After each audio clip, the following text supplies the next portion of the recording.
Hello students and welcome back to the lecture 2 of components of food. तो basically पहले lecture के अंदर हम लोग ने क्या क्या चीज़ें डिस्कस कर ली एक बार क्विक रिकैप कर लेते। तो सबसे पहले हमने देखा था कि हमारे कंपोनेंट्स ऑफ फूड के अंदर न्यूट्रिशन क्या होता है, ठीक है, कि कैसे हमारा इनटेक ऑफ फूड और हमारी जो यूटिलाइजेशन होती है उस फूड की, हमने उसके बारे में पढ़ा था कि हम लोग कैसे यूटिलाइज करते हैं बहुत ही अलग अलग कंपोनेंट्स। और जो आपके वो कंपोनेंट्स थे वो कौन से थे? Carbs, fats, proteins, then we had vitamins and फिर आपका था मिनरल्स। ठीक है, तो ये हमने चीज़ें क्या की थी, डिस्कस की थी सबसे पहले कि हम ये 5 आइटम्स जो टिपिकली होते हैं वो कैसे न्यूट्रिशन के फॉर्म में हमें मिलते हैं, मतलब न्यूट्रिएंट्स के फॉर्म में हमें मिलते हैं। फिर हम लोग ने 2 इंपॉर्टेंट चीज़ें और भी डिस्कस की थी, वो थी डाइटरी फाइबर्स या फिर उसका दूसरा नाम क्या था यहाँ पर, वो आपका दूसरा नाम है रफेज। और एक और चीज़ हमने डिस्कस की थी कि पानी जो कि है वाटर, वो भी आपका बहुत ज़्यादा इंपॉर्टेंट है। इनके सिर्फ हमने नाम पढ़े थे, लेकिन अब ये क्यों इंपॉर्टेंट है वो आज हम लोग पढ़ेंगे। ठीक है, ये सारी चीज़ें ये क्यों इंपॉर्टेंट है वो आज हम लोग पढ़ने वाले हैं बेसिकली। फिर हम लोग ने कुछ 2 चीज़ें देखी थी, वो थी टेस्ट, मतलब 2 चीज़ें नहीं, एक ही चीज़ देखी थी, वो थी test of carbs, proteins and fats. ठीक है, तो हमने ये 3 चीज़ें देखी थी। ये आपको पता है आयोडीन सोल्यूशन वाला टेस्ट था। तो आयोडीन सोल्यूशन वाला जो टेस्ट होता है उसके अंदर क्या हुआ था हमारा, ये कलर कौन सा हो गया था आपका, ब्लू ब्लैक कलर हो गया था, मतलब बीबी।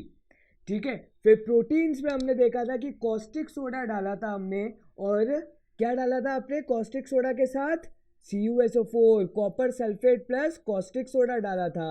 और फिर हमें क्या मिला था यहाँ पर, आपको मिला था वायलेट कलर।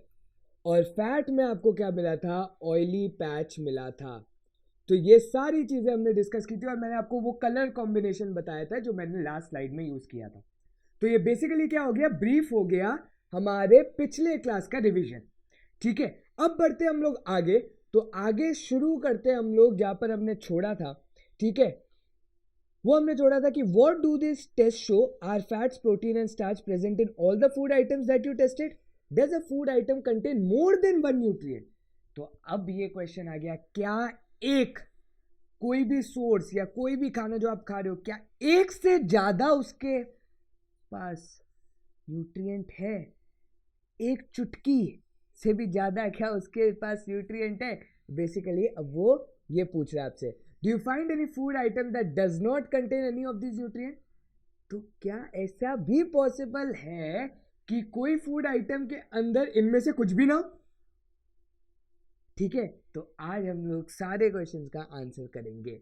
ठीक है, we tested food items for 3 nutrients, carbohydrates, proteins and fat. There are also other nutrients like vitamins and minerals that are present in different food items. Why do we need all these nutrients? हमें क्यों चाहिए?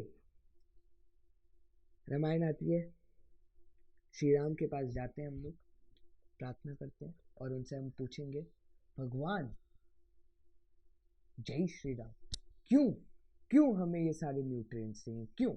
ठीक है, तो अब उन्होंने बोला, पुत्र पुत्री आप ऐसा कीजिए, 2.2 सेक्शन जो आपकी साइंस टेक्स्ट बुक का है वो पढ़ लीजिए, आपको पता लग जाएगा कि क्यों चाहिए। ठीक है, तो आगे बढ़ते हैं। What do various nutrients do for our body? Carbohydrates mainly provide energy to our body. ठीक है, तो बेसिकली कार्बोहाइड्रेट्स क्या करते हैं, they are energy giving food. ठीक है, ये वाला जो पेज है मैं उस पर आपको बहुत ही शॉर्ट पे बताने वाला हूँ, क्योंकि मेरी जो आज की ब्लैंक स्लाइड है वो टिपिकली 2 इंपॉर्टेंट चीज़ों पर है, उसको ही मैंने उस पर कवर किया। कार्ब्स, प्रोटीन, फैट, ये आपको वन वर्ड, क्योंकि ये आप शायद पढ़ भी चुके हो। कार्बोहाइड्रेट एनर्जी गिविंग फूड होते हैं, ठीक है, प्रोटीन्स आपका बिल्डिंग ब्लॉक होते हैं, ये सारी चीज़ें आप शायद थोड़ा बहुत आइडिया पता होगा आपको। ठीक है, fats also give us energy, in fact fats give much more energy as compare to the same amount of carbohydrate. तो फैट्स भी क्या होते हैं, एनर्जी गिविंग फूड होते हैं, लेकिन फैट जितना फैट आप खा रहे हो उतना ही अगर कार्बोहाइड्रेट खाओ तो कार्बोहाइड्रेट से एनर्जी क्या मिलती है हमें, कम मिलती है। और फैट से देखो मैंने कितना बड़ा लिखा है, उतना ही अगर आप फैट खाओगे उतना ही अगर कार्बोहाइड्रेट खाओगे तो फैट से आपको क्या मिलेगी, बहुत ही ज्यादा एनर्जी मिलेगी। ठीक है, foods containing fats and carbohydrates are called as energy giving food, तो मैंने वो लिख दिया। Proteins are needed for the growth and repair of the body, तो आपका प्रोटीन्स किस लिए नेसेसरी है, ग्रोथ एंड रिपेयर। ठीक है, बेसिकली प्रोटीन्स को हम लोग क्या कहते हैं शायद आप जानते होंगे, it is known as building block. मतलब बॉडी बिल्डिंग फूड के लिए अगर आपको कुछ खाना है तो बिल्डिंग ब्लॉक लिख देता हूँ इधर। ठीक है, building block basically body building के लिए अगर आपको कुछ खाना है तो वो क्या होते हैं, प्रोटीन्स होते हैं। तो यहाँ पर कुछ एग्जांपल दिए हुए कार्बोहाइड्रेट्स के, तो वीट, राइस, बाजरा, आपको पता है इनके अंदर कार्बोहाइड्रेट होता है, स्टार्च होता है। फिर ग्राउंडनट, तिल, नट्स, इनके अंदर क्या है, फैट्स है। और फिर आपका नीचे क्या है, मीट, घी, मिल्क, ये आपका क्या है, एनिमल सोर्सेज के अंदर फैट है। ये आपका किसके अंदर फैट है, ये आपका प्लांट सोर्स के अंदर फैट है, और यहाँ पर आपका क्या है, एनिमल सोर्सेज के अंदर फैट है। अब आगे बढ़ते हैं, तो आगे ये आपका आ गया क्या, प्लांट सोर्सेज गिविंग प्रोटीन्स और एनिमल सोर्सेज। एनिमल सोर्सेज तो भाई जो खाओगे उसके अंदर प्रोटीन है, एनिमल्स के अंदर फुल ऑफ प्रोटीन है। ठीक है, और अगर आप प्लांट्स पे खाओगे तो प्लांट्स में आपको बहुत कम मिलता है प्रोटीन, तो वो आपका क्या है, ग्राम, मूंग दाल, बीन्स, सोयाबीन, पीज। सोयाबीन बहुत अच्छा सोर्स है प्रोटीन का, लेकिन बाकी सब में थोड़ा थोड़ा प्रोटीन आपको मिल जाता है। अब आगे बढ़ते, they are known as body building food, तो अभी अभी बोला था बिल्डिंग ब्लॉक, तो ये क्या है, बॉडी बिल्डिंग फूड। तो प्रोटीन्स आपके क्या होते हैं, बॉडी बिल्डिंग फूड होते हैं। ठीक है, ये चीज याद रखना है, बॉडी बिल्डिंग। आपकी जो मसल है वो किस पर डिपेंड करती है, आपके प्रोटीन के इनटेक पर। अगर आप प्रोटीन ज़्यादा खाओगे तो आपकी मसल्स बहुत स्ट्रांग होंगी। ठीक है, तो लड़के लोग खाने लग जाओ protein. Vitamins help in protecting our body against diseases. उससे पहले लड़कियां आपको भी खानी चाहिए। ठीक है, वो मैंने नहीं बोला, मैंने सिर्फ लड़कों के लिए बोला, लेकिन लड़कियों को भी खाना चाहिए, उनकी भी हेल्थ बहुत इंपॉर्टेंट है। ठीक है, vitamins helps in protecting our body against diseases. तो विटामिन्स किस लिए हम लोग खाते हैं, डिजीजेस को प्रिवेंट करने के लिए, मतलब डिजीजेस को एक तरीके से क्या, ब्लॉक करने के लिए। अब आप टिपिकली क्या होगा, अगले लेक्चर के अंदर हम लोग इतने विटामिन्स के बारे में पढ़ेंगे और उनकी डिजीजेस के बारे में पढ़ेंगे कि पूरी एक टेबल है, तो वो मैं आपके अगले लेक्चर के अंदर डिस्कस करूंगा। ठीक है, vitamins also help in keeping our eyes, bones, teeth and gums healthy. ये सारी चीज़ें अभी आप सिर्फ जान लो, अगले लेक्चर में पूरा बहुत ही अच्छे से डिस्कस करने वाले हैं, क्योंकि टिपिकली हम लोग टॉपिक ही विटामिन्स के बारे में पढ़ेंगे। Vitamins are of different kinds known as different names. Some of these are vitamin A, C, D, E and K. तो ये कुछ नाम है। एक्चुअली अगर हम लोग टिपिकली डिस्कस करें तो A, B, C, D, E और फिर K, ये 6 होते हैं। ठीक है, ये क्या होते हैं, ये 6 होते हैं आपके A, B, C, D, E और K। There is also a group of vitamins called vitamin B complex. तो B complex एक्चुअली क्या होता है, इसके अंदर 12 डिफरेंट विटामिन होते हैं, B1, B2, B3, B4 ऐसे। ठीक है, विटामिन बी कॉम्प्लेक्स बहुत ही ज़्यादा इंपॉर्टेंट होता है। ठीक है, our body needs all types of vitamin in small quantity. Small quantities के अंदर तो हमें चाहिए ही चाहिए। ठीक है, vitamin A keeps our skin and eyes healthy. Vitamin C helps body to fight against many diseases. ठीक है, तो विटामिन सी किस लिए हेल्प करता है, आपको अगेंस्ट डिजीजेस हेल्प करता है, वो हम डिस्कस करेंगे कि कौन सा। Vitamin D helps our body to use calcium for bones and teeth. और विटामिन डी आपको पता है आपको कहाँ से मिलता है, फ्रॉम सन मिलता है। ठीक है, helps our body to use calcium for bones, तो बोन्स को स्ट्रॉन्ग करने के लिए हमें विटामिन डी की जरूरत है। Foods that are rich in different vitamin are known as shown in this figure. Minerals are needed by our body in small amount. आगे बढ़ते हैं विटामिन मिनरल्स के बारे में। सम सोर्सेज ऑफ विटामिन है फिश ऑयल। ठीक है, ये आपका हो गया विटामिन बी का, यहाँ पर आपका लिवर दे दिया, ये आपके दाल दे दिए थोड़े से, ऑरेंज दे दिया, गुआवा दे दिया। विटामिन सी और विटामिन डी आपका क्या है, सोर्स है, मिल्क, बटर, फिश आपका क्या है, विटामिन डी का सोर्स है। तो minerals are needed by our body in small amounts. अब बढ़ते हैं मिनरल्स के बारे में, लेकिन उससे पहले मैं एक छोटी सी करेक्शन करूंगा, जो मैंने गलती से अभी यहाँ पर बोल दिया कि विटामिन बी के अंदर 12 नहीं होते, वो 8 होते हैं। 12 उसका आखिरी नंबर होता है, मतलब vitamin B1, vitamin B3, vitamin B7, ऐसे करते करते विटामिन B12 तक होता है, लेकिन total number of vitamin in B is how much, 8 होते हैं। ठीक है, तो मिनरल्स के बारे में पढ़ते हैं। Needed by body in small amount, each one is essential for proper growth of the body and maintain good health. तो मिनरल्स कैसे किसके लिए आपके हो गए, ग्रोथ के लिए हो जाते हैं यूजफुल। ठीक है, तो ग्रोथ के लिए ये यूजफुल होते हैं। Some sources of different minerals are shown. Most food items usually have more than one nutrient. You may have notice this while according to your recording your observation. तो अभी अभी आपने देखा होगा मिल्क विटामिन पे भी आ रहा है, मिल्क आपके कार्बोहाइड्रेट प्रोटीन्स के भी अंदर आ रहा है, और फिर आपके मिनरल्स के भी अंदर आ रहा है। तो एक ही फूड आइटम आपको सोचो कितने सारे न्यूट्रिएंट एट अ टाइम दे रहा है। ठीक है, however in a given raw material one particular nutrient may be present in much larger quantity than in others. तो पॉसिबिलिटी ये है कि अगर हम मिल्क की बात करें तो उसमें प्रोटीन कम होगा, कार्बोहाइड्रेट थोड़े से उससे ज़्यादा हो सकते हैं, और मिनरल्स की बात करें अगर फॉस्फोरस, तो फॉस्फोरस तो बहुत ज़्यादा हो सकता है। ठीक है, कैल्शियम की बात करते हैं उसमें कैल्शियम ज़्यादा हो सकता है। तो बेसिकली ज़रूर एक आपके उसके अंदर इंग्रेडिएंट के अंदर पॉसिबिलिटी ये है कि न्यूट्रिएंट्स तो बहुत सारे हो, लेकिन उसमें एक चीज़ ऐसी खास होगी कि वो ज़्यादा अंदर बेटर होगी। इसका मतलब ये, आपको आते तो सारे सब्जेक्ट्स, आपको मैथ्स भी आता है, साइंस भी आता है, ठीक है, आपको हिंदी भी आता है, लेकिन मैथ्स आपका क्या फेवरेट है, तो आपको मैथ्स ज़्यादा अच्छे से आता है बाकी सब्जेक्ट के। तो बस वही चीज़ यहाँ पर बताई गई है। For example, rice has more carbohydrates than other nutrients, thus we say that rice is a carbohydrate rich source of food. तो अगर आपको ये बताना है कि कोई भी चीज़ के अंदर कोई ज़्यादा क्वांटिटी है, तो हम लोग उसके आगे मतलब सफिक्स में क्या लगा देते हैं, रिच वर्ड लगा देते हैं, मतलब बहुत ज़्यादा अमीर है। तो carbohydrate rich food, fat rich food, protein rich food. तो प्रोटीन रिच फूड का क्या मतलब हो जाएगा, जिसके अंदर ज़्यादा अमाउंट ऑफ प्रोटीन है इन कंपैरिजन टू बाकी न्यूट्रिएंट्स। ठीक है, तो ये रिच फूड का मतलब होता है। अब आ जाते हैं इंपॉर्टेंस पर, वो है beside these nutrient our body needs dietary fibres and water. Dietary fibres are also known as roughage. Roughage is mainly provided by plant products in our food. तो ये होता है रफेज के बारे में। डाइटरी फाइबर्स का दूसरा नाम एक तरीके से क्या है, रफेज है। Whole grains and pulses, potatoes, fresh fruits and vegetables are main source of roughage. Roughage does not provide any nutrient. ये सबसे ज़्यादा important है. It does not provide any nutrient to our body, but it is an additional component to our food and adds to its bulk. This helps our body to get rid of undigested food. तो आगे basically जो आप stool पास करते हो या urine pass करते, ये आपके रफेज के वजह से है, पानी और रफेज के वजह से है। ठीक है, आगे मैं इसको स्पेसिफिकली डिस्कस करने वाला हूँ।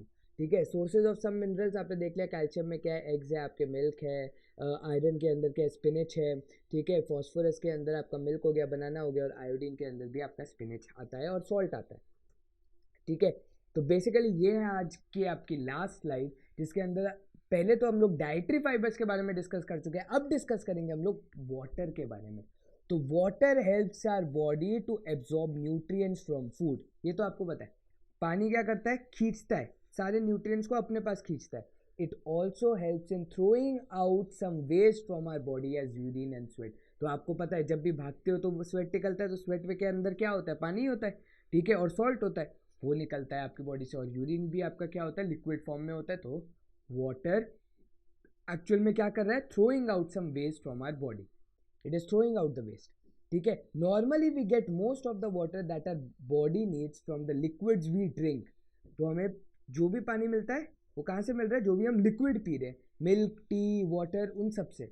इन addition we add water to most cooked foods. तो आपको पता है खाने के अंदर भी आप क्या करते हो, दाल के अंदर पानी डालते हो तरी तरी, तो उसके अंदर भी आपको क्या मिल रहा है, पानी मिल रहा है। Let's see, take a tomato or a fruit like lemon, cut it into small pieces. Do your hands get wet while doing so? Carefully observe whenever vegetables and fruits are being cut, peeled, grated or splashed at your home. Do you find any fresh vegetables or fruit that do not contain some amount of water? ऐसी कोई vegetable आपको कभी दिखी है? अगर आपको दिखी है तो आप मुझे प्लीज़ टेक्स्ट करना और बताना कि ऐसी कौन सी वेजिटेबल है जिसको कट करने पर पानी नहीं निकलता। तो ये आपका क्या है, होमवर्क है टू नो अबाउट कि ऐसी कोई ऐसी वेजिटेबल या फ्रूट है जिसको कट करने पर पानी नहीं निकलता। ठीक है, we see that many food material themselves contain water to some extent our body needs are met by this water. Apart from this, we also add water while cooking many food items. तो यहाँ पर आपका आज का lecture होता है खत्म कि पानी आपको क्यों इम्पोर्टेंट है वो आपने देख लिया, और पानी आपको मिलता कैसे है वो भी आपने देख लिया। ठीक है, तो बड़े हमारी ब्लैंक स्लाइड पर, तो ब्लैंक स्लाइड में सबसे पहले मैंने लिखा है विटामिन के बारे में।